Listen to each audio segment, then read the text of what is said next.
Sean Strickland is the most undeserving UFC champ of all time. Let's get into it. For a bit of background, Sean Strickland debuted in the UFC in 2014, initially at welterweight, which I thought was really interesting. He even had a fight early on with Kamaru Usman, which, to be honest, those two personalities I can't even imagine in a build-up or even in an octagon. He later though went on to move up to middleweight, which I think was a big pivotal moment in his career. Early on in his UFC career, he was initially quite a very reserved person and a quiet personality. You never really heard him talk much. Even in interviews, he was kind of just like a one-sentence guy, which is completely different to the Sean Strickland that we know today. His fighting style hasn't really changed or evolved much over the years. He did used to utilize his wrestling a lot more early on though. I guess he had a higher fight IQ prior to the CTE, but his fighting style has always been just very jab heavy, constant pressure, and really durable. Nothing flashy, but effective. He's always been quite consistent in terms of his record. He would usually win majority of his fights, but there'd be a loss every now and then. Once he would start to build momentum and go on like these 2 or 3 fight win streaks, then he would lose a fight. But then once 2018 came around, my boy went on a 6 fight win streak, which I mean, impressive stuff. Granted, majority of his wins throughout his UFC career have all been by unanimous or split decisions, but again, he's not really known for his KO power, and I can't even imagine him submitting someone. So that's what brought us to UFC 276, where Sean Strickland would face off against Alex Pereira, a future double champ. We didn't really know too much about Pereira aside from the fact that he didn't speak English, he was very scary and would say Sharma every now and then. But this is where we really started to see Sean Strickland's personality shine through on the big stage. This was like his first time at a press conference, and he really made the most of that moment because he started trash talking Izzy on stage. And because, like I said, Strickland was on like a 6 fight win streak at this point, if he had beat Alex Pereira,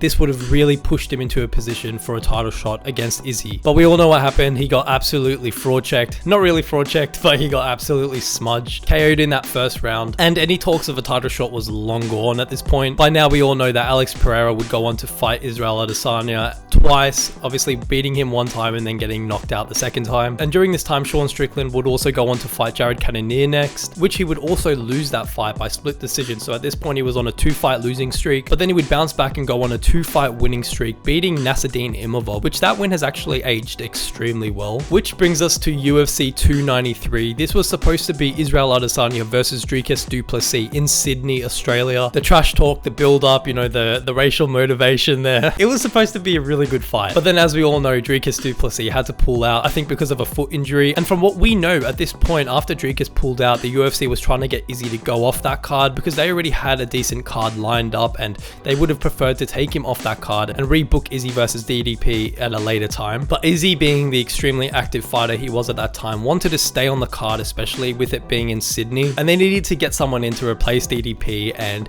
I guess at this point Sean Strickland made the most sense, even though I would have to disagree because he was only on a 2 fight win streak after going on a 2 fight losing streak. And this is where I'm going to say why Sean was the most undeserving champ. He was ranked number 7 in the middleweight division when he got this title shot. So not only does it not make sense in terms of rankings, it also just didn't make sense from a marketing perspective to put Sean Strickland on an Australian card, because if you've ever been to Australia, they're not usually fond of that kind of trash talk. And plus at this point he had only beat Nasruddin Imavov and then beat Abus Magomedov, so he got a title shot off of beating Abus. And keep in mind, it was Abus's debut in the UFC, so he gets a title shot off of beating a guy that had never fought prior in the UFC. And even though that Nasruddin win has aged very well, Nasruddin was also very early on in his UFC career at this point. Like I said, Sean Strickland on paper not the most deserving number 1 contender by any means, but I guess the UFC really needed someone since Izzy wanted to stay on this card. And if you go back and look at the odds leading into that fight, Sean Strickland was a massive underdog, probably one of the most one-sided fights on paper I've ever seen in a while. Everyone had written Sean Strickland off. No one believed he could actually win because it just felt like this was another easy title defense for Israel. I was actually covering this UFC event in Sydney as media, so I was attending all the media days, all the weigh-ins, even the open workouts, man. Me and Sean Strickland, we made eye contact. I just want to put this out there. I actually really like Sean Strickland. I do think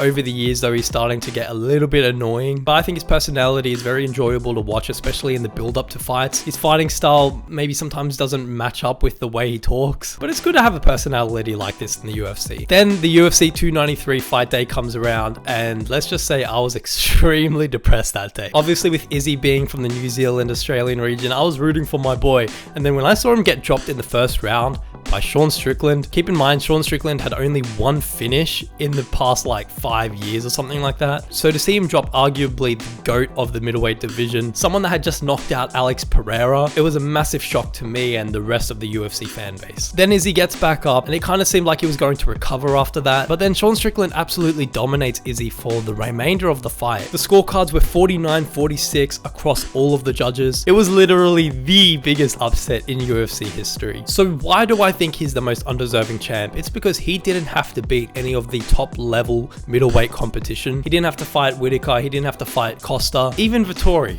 At that time, even Vettori. Like I said, that Abus Magomedov fight was a win over an unranked opponent, and the only reason he got that title shot in the first place was because DDP pulled out and Izzy wanted to stay on the card, and also because he trash talked Israel Adesanya, so he literally got a title shot based on like extreme lucky circumstances, and then also because of his mouth. Ayo. And then you look at his title run, right? He lost it to Dricus du Plessis in his first defense, and then only has to fight Paulo Costa, wins by split decision, and then gets a rematch against Dricus du Plessis. Yes, the first fight was close, but why would a champ that had never defended the title in the first place get a rematch after winning one fight from a split decision, especially when that first fight wasn't anything extremely eventful? Like, we've got champs like Aljamain Sterling that after he lost the belt to Sean O'Malley, he had like 3-4 title defenses and then still didn't get an immediate rematch. It's crazy to me, man. So while he did beat Israel Adesanya quite definitively, there was no controversy to that win. The fact that he got the title shot in the first place was extremely undeserving, and then the fact that he got a rematch against the champ again was also extremely undeserving. I think it just goes to show that UFC matchmaking isn't always necessarily merit based. A lot of the time, especially these days, it can be quite like who's the most popular, and it just doesn't really seem fair. So yeah, that's why Sean Strickland was the most undeserving UFC champ of all time. Let me know what you guys think. Make sure you guys do drop a like in this video and make sure to subscribe as well. Thank you guys for watching, and I'll see you in the next one. Peace.